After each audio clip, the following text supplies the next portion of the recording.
नमस्कार, देवभूमि IAS academy के YouTube channel में आपका स्वागत है। आज का हमारा विशेष टॉपिक है उत्तराखंड के नदी तंत्र के अंतर्गत अलकनंदा नदी तंत्र। इस उत्तराखंड के मानचित्र में हमने अलकनंदा नदी तंत्र को ऐसे दिखा रखा है, देखिए ब्लैक कलर से, ये अलकनंदा नदी और ये इसकी सहायक है, या फिर ये कहिए कि ये अलकनंदा और ये भागीरथी है, उत्तरकाशी से निकलनी, बाद में ये देवप्रयाग के पास दोनों का मिलन होना है। क्योंकि हम भागीरथी नदी तंत्र को अपने पिछले वीडियो में समझा चुके हैं अच्छी तरह से, और उसकी सहायक नदियां, उस पर बने बांध और जो भी उससे संबंधित प्रश्न थे वो सब कवर कर दिए। और आज का जो हमारा विशेष टॉपिक है अलकनंदा नदी तंत्र, जिसका मूल उद्गम हमने लिखा है कि संतोपंथ ताल से होता है, जो कि चमोली में है। और अलकनंदा की टोटल लंबाई यानी संतोपंथ ताल से लेकर देवप्रयाग तक 195 किलोमीटर, 195 किलोमीटर। अच्छा, इसके अलावा जो प्रश्न यहां पर बने हैं, देखिए ये उत्तराखंड का मानचित्र, ये चमोली जो कि उत्तराखंड के 6 जिलों से लगता है, इससे अलावा अल्मोड़ा भी 6 जिलों से लगता है। जो नंबरिंग मैंने यहां पर कर रखी है, ये पिथौरागढ़, चंपावत और नैनीताल जो कि 4-4 जिलों से सीमा बनाते हैं, उधम सिंह नगर 2 और बागेश्वर 3 जिलों से सीमा बनाता है। इसके अलावा ये गढ़वाल है, उत्तरकाशी, रुद्रप्रयाग, टेहरी और देहरादून 4-4 जिलों से सीमा बनाते हैं उत्तराखंड के। और सबसे ज्यादा जिलों से सीमा बनाने वाला पौड़ी जिला 7 जिलों से, और इसके अलावा हरिद्वार 2 जिलों से सीमा बनाता है। अगर इसके चारों तरफ देखेंगे तो ये नेपाल है जो कि उत्तराखंड के 3 जिलों से लगता है, तिब्बत है जो कि 3 जिलों से सीमा बनाता है, ये देखिए उत्तरकाशी, चमोली और पिथौरागढ़। हिमाचल 2 जिलों से सीमा बनाने वाला ये, और देहरादून और उत्तरकाशी, ये हरियाणा से जली सीमा बनती है हमारी। और ये उत्तर प्रदेश है, दक्षिण और दक्षिण पश्चिम की तरफ, ये उत्तराखंड के 5 जिलों से सीमा बनाता है। अच्छा, इसी के अंतर्गत हमारा नदी तंत्र जो हमने कवर कराना था कि अलकनंदा नदी का मूल उद्गम हमने देखा कि चमोली में है, और फिर धीरे धीरे देवप्रयाग तक उसे अलकनंदा ही कहा जाएगा, और फिर देवप्रयाग में भागीरथी में मिल जाएगी तो फिर गंगा के नाम से जानी जाएंगी दोनों। अच्छा, अलकनंदा नदी के तटवर्ती शहरों का जिक्र यहां पर हुआ है, जहां से शुरुआत होती माणा गांव, बद्रीनाथ, पांडुकेश्वर मंदिर, जो खास खास प्रश्न यहां पर इनसे प्रश्न बन जा रहे हैं, और गोविंद घाट, विष्णुप्रयाग, जोशीमठ, गोपेश्वर, नंदप्रयाग, कर्णप्रयाग, रुद्रप्रयाग, श्रीनगर पौड़ी गढ़वाल में, और देवप्रयाग टेहरी गढ़वाल में। ये अलकनंदा नदी के तट पर बसे उत्तराखंड के शहर हैं, जिसमें अधिकांश जो शहर थे चमोली में थे, उसके बाद ये श्रीनगर पौड़ी में, और रुद्रप्रयाग डिस्ट्रिक्ट में, देवप्रयाग टेहरी में। अच्छा, इस अलकनंदा नदी तंत्र को समझने के लिए, इस पर जो बहुत सारे नदी तंत्र हैं उनको समझने के लिए, इस पर बने बांध और जो भी संगम है उनको समझने के लिए आपके सामने एक रफ स्केच मैंने रखा हुआ है। ये देखिए, इसका मूल उद्गम कहां पर है, ये मैं आपको सामने रखता हूं। अलकनंदा, ये देखिए संतोपंथ ताल की बात कर रहा था मैं। संतोपंथ ताल चमोली में त्रिकोण ताल कहते हैं इसको, 3 कोनों वाला ताल है, यहां से इसका मूल उद्गम माना जाता है। लेकिन कुछ जलधाराएं इस भागीरथी खर्क से भी निकलती हैं, जो कि उत्तरकाशी से लगा हुआ क्षेत्र है। तो भागीरथी खर्क और संतोपंथ ताल से जब इसका उद्गम हो रहा है तो अलकापुरी क्षेत्र में ये इसका मिलन हो जाता है, मतलब इन बहुत जलधाराओं का मिलन हो जाता है। और ये अलकापुरी क्षेत्र कुबेर की राजधानी के नाम से प्रसिद्ध हुआ करता था पौराणिक काल में, और फिर महर्षि नारद का क्षेत्र भी रहा है। और उसके बाद अलकनंदा नदी आगे बढ़ गई। ये देखिए, जैसे ही आगे बढ़ी तो इसमें एक नदी मिलेगी, ये देवताल है, सर्वाधिक ऊंचाई पर स्थित ताल प्रश्न बन जाता है। कामेट पर्वत, ये कामेट पर्वत का जिक्र हुआ है चमोली का, उसी के समीप रत्ता कोना, यानी देवताल के कामेट पर्वत के रत्ता कोना से सरस्वती नदी का उद्गम हुआ। ये सरस्वती नदी है, देखिए आ गई। इसी सरस्वती नदी पर माणा गांव के समीप वसुंधरा जलप्रपात है, वसुंधरा या वसुधारा वाटरफॉल के नाम से जाना जाता है। और थोड़ा सा इसी के समीप है भीम पुल, पाषाण का पुल, यानी पत्थर से बना हुआ एक विशाल पुल है भीम पुल, तो माणा गांव के पास सरस्वती नदी पर। जैसे ही आ गई ये माणा गांव, और फिर ये यहां से आने के बाद धीरे धीरे केशव प्रयाग में मिलन हो गया। ये देखिए, अब आराम से इसे आपको देखना पड़ेगा। ये केशव प्रयाग मैंने यहां पर लिखा हुआ है। केशव प्रयाग में यहां से अलकनंदा नदी आई, और इधर से आने वाली नदी है आपका सरस्वती नदी। तो सरस्वती और अलकनंदा का संगम केशव प्रयाग मिल गया। अच्छा, फिर इसके बाद दोनों को संयुक्त रूप से अलकनंदा कहा जाएगा। धीरे धीरे अलकनंदा आगे चली जाएगी, ये माणा गांव के पास का क्षेत्र ही है। और उसके बाद जैसे अलकनंदा आगे बढ़ी तो ये बद्रीनाथ धाम है, ये 4 धामों में से महत्वपूर्ण धाम बद्रीनाथ धाम। और बद्रीनाथ धाम के पास एक नदी मिल रही है इस पर, देखो ऋषि गंगा। ये प्रश्न अगर पूछता है कि बद्रीनाथ में अलकनंदा से कौन सी नदी मिलती है, बद्रीनाथ किस नदी के तट पर, तो अलकनंदा, कोई डाउट नहीं है। लेकिन उस पर कोई एक सहायक नदी पूछेगा तो ऋषि गंगा, जो कि नीलकंठ पर्वत से निकलती है और बद्रीनाथ के पास अलकनंदा में मिल जाती है। ये बद्रीनाथ मंदिर मैंने यहां पर लिखा हुआ अलग से। अच्छा, थोड़ा सा आगे बढ़ने के बाद हम चमोली की बात चल रही है। चमोली में पांडुकेश्वर मंदिर चले गए हम। पांडुकेश्वर मंदिर ऐतिहासिक दृष्टिकोण से महत्वपूर्ण रहा है। यहां पर बहुत सारे राजाओं के ताम्र पत्राभिलेख और बहुत सारे ऐसे प्रमाण मिले हैं जो कि ऐतिहासिक जानकारी देते हैं हमें। पांडुकेश्वर मंदिर। थोड़ा सा और आगे बढ़ने के बाद हम हनुमान चट्टी चले गए। हनुमान चट्टी उत्तर काशी में भी है, महत्वपूर्ण, भागीरथी नदी के तट पर, जहां पर श्यान चट्टी, हनुमान चट्टी, फूल चट्टी और जानकी चट्टी है। लेकिन यहां पर हनुमान चट्टी का जिक्र है, ये चमोली का पोर्शन है, यानी बद्रीनाथ के समीप। अब जैसे ही अलकनंदा नदी आगे बढ़ी, ये है वो गोविंद घाट का क्षेत्र। देखिए गोविंद घाट, अलकनंदा नदी के तट पर बसे शहरों का जिक्र मैंने करा था। गोविंद घाट में अलकनंदा से कौन सी नदी मिली? देखिए लक्ष्मण गंगा मिल रही। अच्छा, लक्ष्मण गंगा आ कहां से रही, थोड़ा सा इस पोर्शन को देखना पड़ेगा। ये देखिए लक्ष्मण गंगा जहां पर मैं बता रहा हूं, ये घांघरिया में मिली हुई है लक्ष्मण गंगा। और ये लक्ष्मण ताल लिखा हुआ है मैंने यहां से, चमोली के, ये सब चमोली चल रहा है, ध्यान रखिएगा। तो चमोली के लक्ष्मण ताल से लक्ष्मण गंगा नदी निकलती है। चूंकि ये हेमकुंड के समीप है, इसको कुछ लोग हेमगंगा भी कह देते हैं। तो हेमगंगा कहे या भ्यूंढार दर्रा यानी भ्यूंढार गंगा कहे या लक्ष्मण गंगा, सब एक ही नाम है। ये आगे बढ़ गई घांघरिया के पास। और ये पुष्प तोया ताल है चमोली का। ये पुष्प तोया ताल से, यहां से पुष्पावती नदी निकली, आगे बढ़ी, घांघरिया में मिलन हो गया लक्ष्मण गंगा और पुष्पावती नदी का। जैसे आगे बढ़ी तो लक्ष्मण गंगा के नाम से गोविंद घाट में मिल गई। और हमारा प्रश्न बन गया कि गोविंद घाट में लक्ष्मण गंगा का मिलन होता है। इसे ही अलकनंदा की पहली सहायक नदी माना जाता है। क्यों? क्योंकि इससे उत्तर की जो भी नदियां इसमें मिली हुई हैं, ये कहीं ना कहीं सब अलकनंदा की जलधारा मानी जाती है। और इनका उद्गम कहीं ना कहीं एक ही स्थान से हो रहा होता है सबका, प्राचीन काल के अनुसार। इसलिए इन सबको उसी की जलधाराएं मान लेते हैं, जबकि लक्ष्मण गंगा एक अलग रूट से आ रही होती है। इस वजह से इसे ही पहली सहायक नदी माना जाता है। अच्छा, इसी संदर्भ में आगे बढ़ जाते हैं। ये गोविंद घाट है। उसके बाद हम आए विष्णुप्रयाग। विष्णुप्रयाग पंच प्रयागों में सबसे उत्तर का प्रयाग है, आप जानते हैं। और 5 पूज्य प्रयागों में देवप्रयाग से हम शुरुआत कर रहे होते हैं और उसे शिरोमणि तीर्थ के नाम से जाना जाता है। वो सबसे दक्षिण की ओर है और सबसे उत्तर की ओर विष्णुप्रयाग। और विष्णुप्रयाग में जो नदी मिल रही है वो है ये सामने। ये विष्णुप्रयाग अलकनंदा आ रही थी, ये आपके पास धौली गंगा आ गई, पश्चिमी धौली गंगा कहते हैं हम इसको। देखिए कहां से आ रही है, ये देखिए पश्चिमी धौली गंगा के बारे में आपको दिखाना चाह रहा हूं। यहां पर पश्चिमी धौली गंगा नदी आई, ये देखिए यहां पर रैणी गांव है। पश्चिमी धौली गंगा का मूल उद्गम अगर कहेगा तो ये धौलागिरी पर्वत है। धौलागिरी पर्वत, धौलागिरी रेंज, इसी के समीप ये त्रिशूल पर्वत है। ये देखिए त्रिशूल पर्वत, ऑप्शन में बहुत सारे यहां पर मिले रहते हैं कि धौलागिरी पर्वत की तलहटी पर स्थित त्रिशूल पर्वत के देववन ग्लेशियर से निकलती है। मैंने यहां पर देववन ग्लेशियर को भी पॉइंट आउट कर रखा, चाहे जैसा भी प्रश्न बनाए। मैंने कहा था यहां से पूर्व की ओर तो अगर जाएगी तो पूर्वी धौली गंगा कहलाएगी, यहां से पिथौरागढ़ चली जाएगी, पिथौरागढ़, और काली से मिल जाएगी श्यालपंथ के पास, या खेला या श्यालपंथ के पास। ये पूर्वी धौली गंगा काली से मिल जाएगी, संगम बनाएगी। लेकिन पश्चिमी धौली गंगा आगे बढ़ गई। ये देखिए जैसे आगे बढ़ी तो इसमें गणेश गंगा का मिलन हुआ, इसकी सहायक नदियां, और क्योगाड़ नदी का मिलन हुआ, और सबसे महत्वपूर्ण मिलन हुआ है ऋषि गंगा का। एक और ऋषि गंगा यहां पर देखने को मिली हमें, और ऋषि गंगा नंदा देवी पर्वत से निकली है और ये आगे बढ़ने के क्रम में रैणी के पास पहुंच गई। ये रैणी गांव जहां से चिपको आंदोलन की शुरुआत हुई है। और जैसे ही आगे बढ़ी पश्चिमी धौली गंगा, एक और नदी गिरथी मिली है, विरथी नहीं है ये, गिरथी है, ये मिल गई। और तब जाके हमारा विष्णुप्रयाग आया।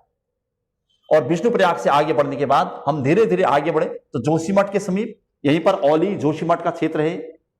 और यहां पर एक नदी मिली, इसमें गरुड़ गंगा, छोटी मोटी नदियां हैं, अब विलुप्त प्राय हैं। और यहीं पर है पीपल कोटी, मैंने पीपल कोटी लिखा हुआ है यहां पर। ये उत्तराखंड का मडवा अनुसंधान केंद्र के नाम से जाना जा रहा है इसे, पीपल कोटी को।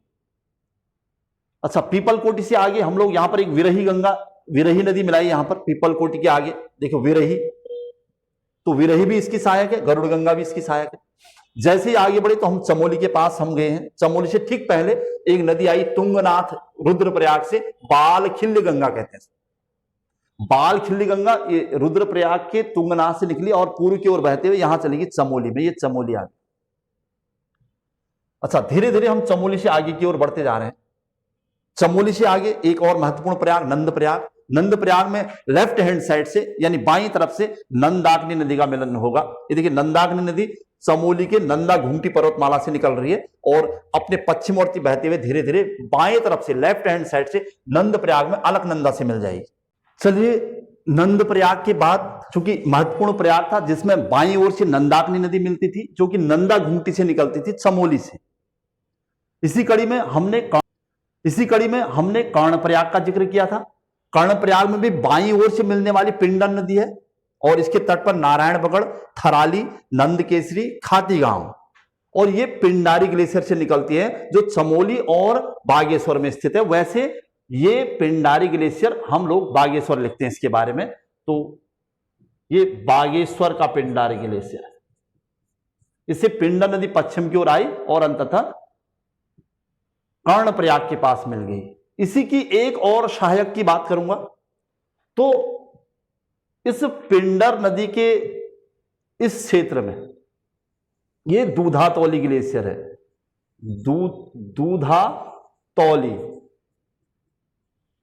दूधातौली ग्लेशियर मध्य हिमालय में स्थित उत्तराखंड का पामीर के नाम से जाना जाता है इसे, और बहुत महत्वपूर्ण ग्लेशियर है। और अगर इसको देखा जाए तो ये उत्तराखंड के पौड़ी में है, अल्मोड़ा में है और चमोली में, यानी 3 जिलों में फैला हुआ है। यहां से 5 नदियों का उद्गम होता है। उसमें से एक नदी इसके पश्चिम की ओर जाती है, ऐसे देखिए ये, और ये थराली के आसपास ये मिल गई इसमें अटागाड़ नदी। तो अटागाड़ नदी इस दूधातौली ग्लेशियर से निकलने वाली 5 नदियों में से एक ऐसी नदी है जो पूरब या उत्तर पूर्व की ओर जाती हुई पिंडर की सहायक बन जाती है। जबकि इसकी सबसे बड़ी सहायक नदी पश्चिमी रामगंगा, उसके अलावा पश्चिमी नयार, पूर्वी नयार और बिनो, ये 5 नदियां इससे निकलती हैं दूधातौली ग्लेशियर से। अच्छा, एक प्रश्न ये था। दूसरा, ये नंदकेसरी वो महत्वपूर्ण स्थान है जहां पर उत्तराखंड के लोग नंदा राजजात यात्रा के दौरान इस नंदकेसरी में 10वें पड़ाव के दिन नंदा राजजात यात्रा में मिलते हैं। प्रश्न कि कुमाऊं के लोग किस नदी के सहारे नंदकेसरी में यानी चमोली में नंदा राजजात यात्रा के 10वें पड़ाव के दिन मिलते हैं? तो पिंडर नदी के सहारे। अच्छा, एक प्रश्न और था यहां पर पिंडर नदी पर। जैसे ही पिंडर नदी का ये चमोली का क्षेत्र है, यहां पर 2 जल विद्युत परियोजनाएं स्थापित की जा रही हैं। ये इनका नाम मैं यहां पर तो नहीं लिखा पाऊंगा, इनका नाम इधर लिखा लेता हूं। पिंडर नदी पर चमोली में 2 जल विद्युत परियोजनाओं के अगर नाम कहेगा तो वो पाडली बांध या पाडली जल विद्युत परियोजना, पाडली, तथा बगौली जल विद्युत परियोजनाएं हैं। ये कहां है अगर पूछता है तो आप कहेंगे 2 की 2 चमोली में है। किस नदी पर है? पिंडर पर। ये 2 के 2 बांध भी कहे या जल विद्युत परियोजनाएं बिजली पैदा करने हेतु ये स्थापित की जा रही है पिंडर नदी पर। ये देखिए चमोली के पास।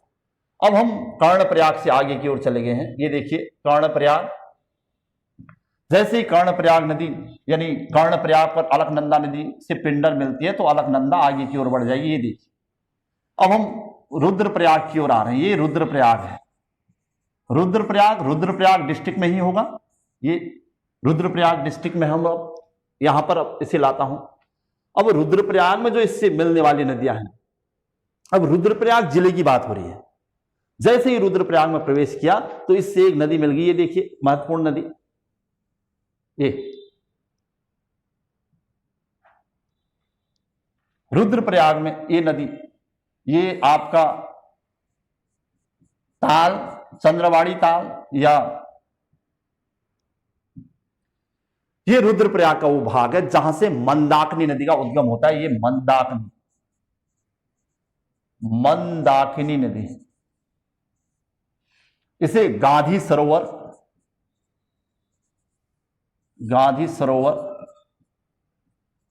या सरवदी ताल, सरवदी, कई नामों से इसे जाना जाता है। और ये है कहां? तो रुद्रप्रयाग में। रुद्रप्रयाग और उत्तर काशी की सीमा पर एक जो जिक्र हमने किया है गांधी सरोवर का या सरवदी ताल का। और या फिर सबसे महत्वपूर्ण स्थान ये जो क्षेत्र है चौराबाड़ी या मदरांचल कहते हैं इसको, चौराबाड़ी क्षेत्र भी कहा जाता है। तो क्योंकि पुराणों में चौराबाड़ी है तो मैं चौराबाड़ी लिखता हूं, चौराबाड़ी ताल। यहां पर चौराबाड़ी ग्लेशियर है जिस पर 2013 में भूस्खलन आने की वजह से इस मंदाकिनी नदी को सर्वाधिक प्रभावित किया था। इसी चौराबाड़ी ग्लेशियर की तलहटी पर चौराबाड़ी ताल है जिसे गांधी सरोवर या सरवदी के नाम से भी जाना जाता है। डिस्ट्रिक्ट पूछता है तो रुद्रप्रयाग। यहां पर केदारनाथ धाम है, ये देखिए केदारनाथ धाम किस नदी, मंदाकिनी नदी। अच्छा, उसके अलावा जैसे हम इससे आगे बढ़े थोड़ा सा तो यहां पर इससे एक और नदी का मिलन होता है। ये देखिए यहां से एक नदी आ गई है, ये है आपकी सोनगंगा। सोनगंगा, इसको वासुकी गंगा भी लिखा जाता है, वासुकी गंगा। वासुकी ताल से निकलने के कारण इसे वासुकी गंगा भी कहते हैं। और ये निकल कहां से रही है, थोड़ा सा इधर की तरफ चलेंगे, ये देखिए ये वासुकी ताल है, वासुकी ताल। लाल पानी का ताल, उत्तराखंड में वासुकी ताल कहां है तो टिहरी में, टिहरी और रुद्रप्रयाग की सीमा पर है, इसलिए बुकों में कहीं इससे रुद्रप्रयाग भी दिया गया है, ध्यान रखिएगा। इस वासुकी ताल, लाल पानी के ताल से ये वासुकी गंगा या सोनगंगा नदी निकलती है। जब आगे बढ़ी तो यहां पर बन जाएगा सोनप्रयाग, सोनप्रयाग। प्रश्न क्लियर हुआ। सोनप्रयाग किस नदी के संगम पर है, मंदाकिनी और सोनगंगा। मंदाकिनी चौराबाड़ी ताल से निकली है या सरवदी ताल से निकले रुद्रप्रयाग के, ये वासुकी ताल टिहरी से निकली है और सोनप्रयाग यानी रुद्रप्रयाग में क्षेत्र है। अच्छा, थोड़ा सा आगे बढ़ेंगे और इसके यानी रुद्रप्रयाग की ओर देखोगे, यहां पर आपको एक पर्वत मिलेगा या एक मंदिर मिलेगा, मद महेश्वर।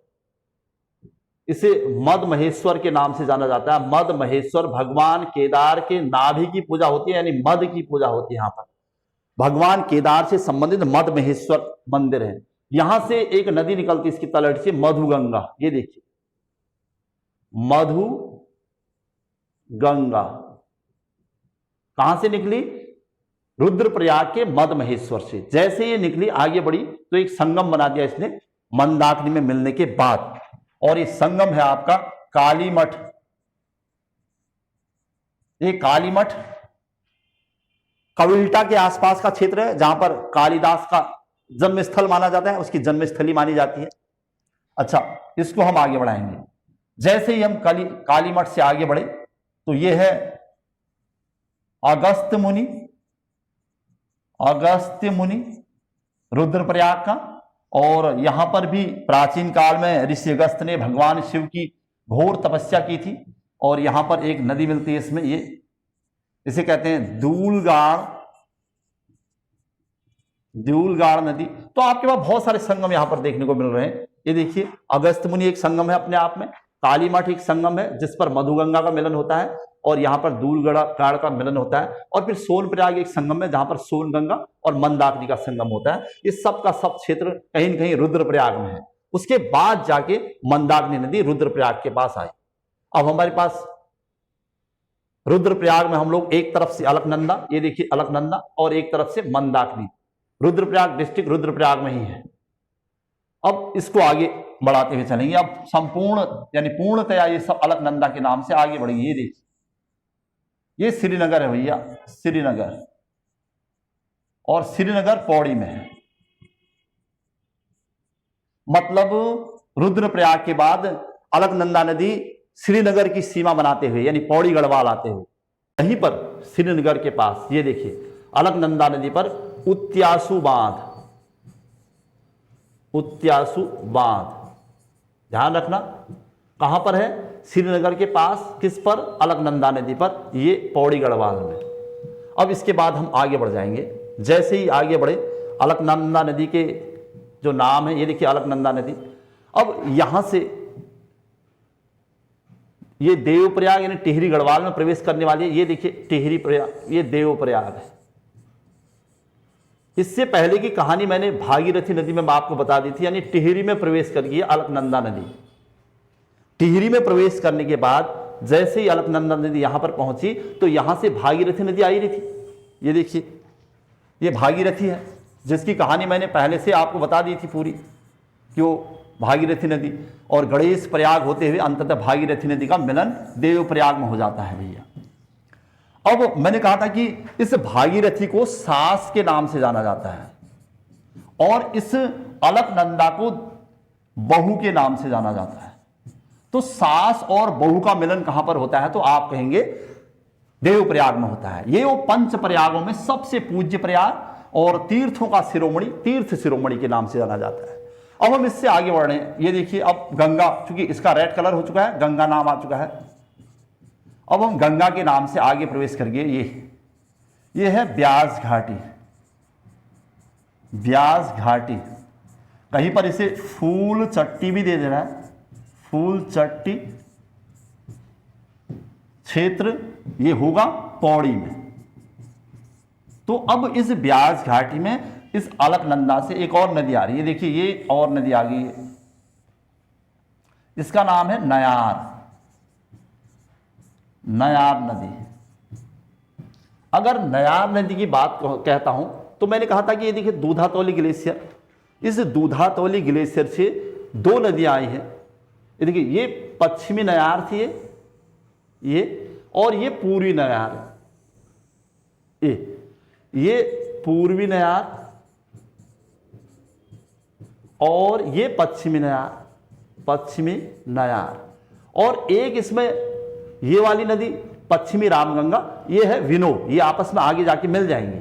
और ये अटागाड़ नदी जिसकी बात मैं कर रहा था, ये अटागाड़ नदी यहां से सीधे पिंडर की सहायक बन चुकी है। ये दो आपस में मिल चुकी है, यहां पर है, जहां पर मिली उसके बाद इनका नाम नयार पड़ा हुआ है। और जहां पर मिली इस स्थान को हम कहते हैं सतपुली। सतपुली है पौड़ी में। एक बार 1851 के आसपास यहां पर भयंकर बाढ़ आ गई थी इन दो नदियों में। उसके बाद ये कंप्लीटली नयार नदी बन गई, पश्चिमी और पूरी नयार मिलके। जैसे ही आगे बढ़ी सतपुली से, तो ये धीरे धीरे ब्यास घाटी में गंगा से मिल जाएगी। तो गंगा में हम इसे नयार कहते थे, आप दोनों मिला के नयार, और यहां से गंगा। अब गंगा का भाग बन गया नयार नदी ब्यास घाटी फूल चट्टी के पास। अब गंगा नदी आगे की ओर बढ़ जाएगी, यहां से गंगा नदी आगे बढ़ेगी। देखिए, ये जैसे ही आगे बढ़ी गंगा नदी, तो ये आपका ऋषिकेश का क्षेत्र है। ऋषिकेश, ऋषिकेश देहरादून में पड़ता है। अब ऋषिकेश में गंगा का डायरेक्शन इधर की ओर है, दाईं ओर से, ये देखिए दाईं ओर से एक नदी आ रही है, इसका नाम है चंद्रभागा। बहुत सारी चंद्रभागा नदी है भारत में, क्योंकि ये चंद्रबाड़ी ताल से निकलती है, इस वजह से इसका नाम चंद्रभागा पड़ा है।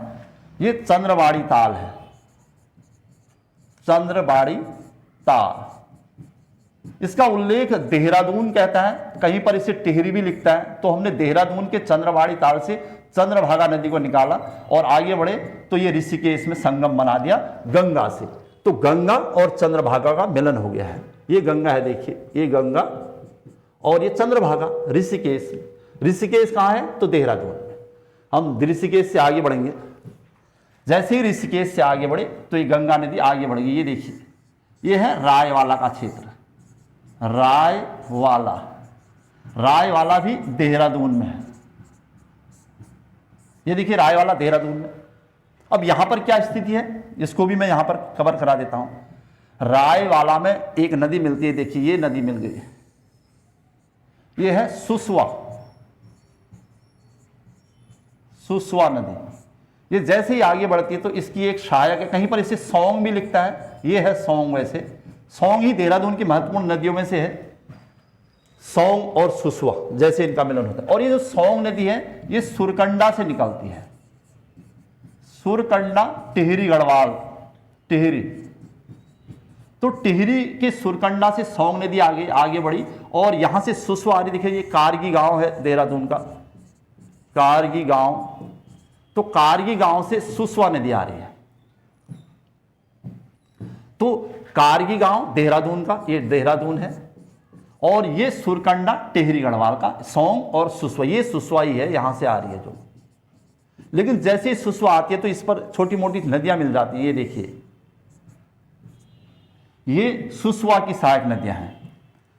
कहीं पर इसे विंदाल लिखता है, ये विंदाल नदी देहरादून में, और ये रिस्पना नदी देहरादून की महत्वपूर्ण नदियां। रिस्पना नदी के तट पर यहाँ विधानसभा भवन भी आपको देखने को मिलेगा। अच्छा, एक पॉइंट और बचा है कि यहाँ पर एक वाल्दी नदी आती है, इसकी सहायक है ये वाल्दी नदी, ये देहरादून की सहायक लोकल नदियां हैं। ये देखो वाल्दी नदी आई और इस सॉन्ग में मिल गया, तो यहाँ पर माल देवता महत्वपूर्ण स्थान है, देहरादून का पर्यटन स्थल माल देवता। किस नदी के तट पर? तो सौंग और वाल्दी। और उसके बाद ये इसकी छोटी मोटी सहायक नदियां हैं सुसवा की, और फिर ये सौंग भी सुसवा में मिल जाएगी, ये जाखन के पास। जाखन है आपके राजपुर देहरादून में। फिर उसके बाद ये सुसवा के नाम से आगे बढ़ जाएगी। तो बहुत सारी चीजें यहां पर देखने को मिली। दो कारगी गांव देहरादून, सुरकंडा, टेहरी, यहां से सुसवा नदी का उद्गम आया। उसकी दो सहायक नदियां विंदाल और रिस्पना बनी। ये जब आगे बढ़ी तो जाखन के पास इसमें सौंग मिल जाएगी। और ये सौंग की भी एक सहायक है वाल्दी, जिनके संगम पर माल देवता है, देहरादून में जगह का नाम। इसके बाद जाखन और फिर सुसवा नदी रायपुर आ गई, राय वाला देहरादून में आ गई। अब हम गंगा नदी को आगे ले जाते हैं। ये देखिए गंगा नदी आगे बढ़ गई। जैसे ही गंगा नदी आगे बढ़ेगी तो यहां पर हरिद्वार में प्रवेश करना है। ये हरिद्वार में प्रवेश होने लगा, ये हरिद्वार का क्षेत्र है। अब तो यहीं पर एक और नदी इसमें मिल जाती है। एक और नदी का जिक्र यहां पर मैं कर देता हूं। ये देखिए, ये है लंढौर नदी। लंढौर नदी ये आती है मोहन पास से, मोहन पास या मोहंड पास इसे कहते हैं। मोहंड पास यानी दर्रा, मोहंड पास, ये देहरादून का क्षेत्र है। यहां से एक नदी आई लंढौर नदी। ये देखिए, ये आगे हरिद्वार में गंगा से मिल गई, ये गंगा। अच्छा, उसके अलावा इसकी भी एक आध सहायक नदियों का जिक्र करता है। रतमऊ, ये इसकी सहायक एक्चुअल में रतमऊ। ये सहायक गंगा की डायरेक्ट नहीं है, बल्कि इसकी है, लंढौर की सहायक है। ये लंढौर नदी है। और फिर ये सब इसमें मिल जाती है हरिद्वार के पास। थोड़ा सा आगे जाएंगे हरिद्वार सिटी के पास तो ये एक और संगम आएगा। यहां से एक नदी मिलेगी, ये रुड़की क्षेत्र से आ रही है, रुड़की से। अंतिम सहायक ही मानते हैं हम इसको। ये हरिद्वार का क्षेत्र है पूरा, ये संगम का क्षेत्र है। फिर से मतलब हरिद्वार में ही मिल रही है सब नदियां ये। और ये जो रुड़की से आ रही है, इसे अंतिम सहायक भी लिखता है कहीं पर, और इसके संदर्भ में कई चीजें लिखी गई हैं।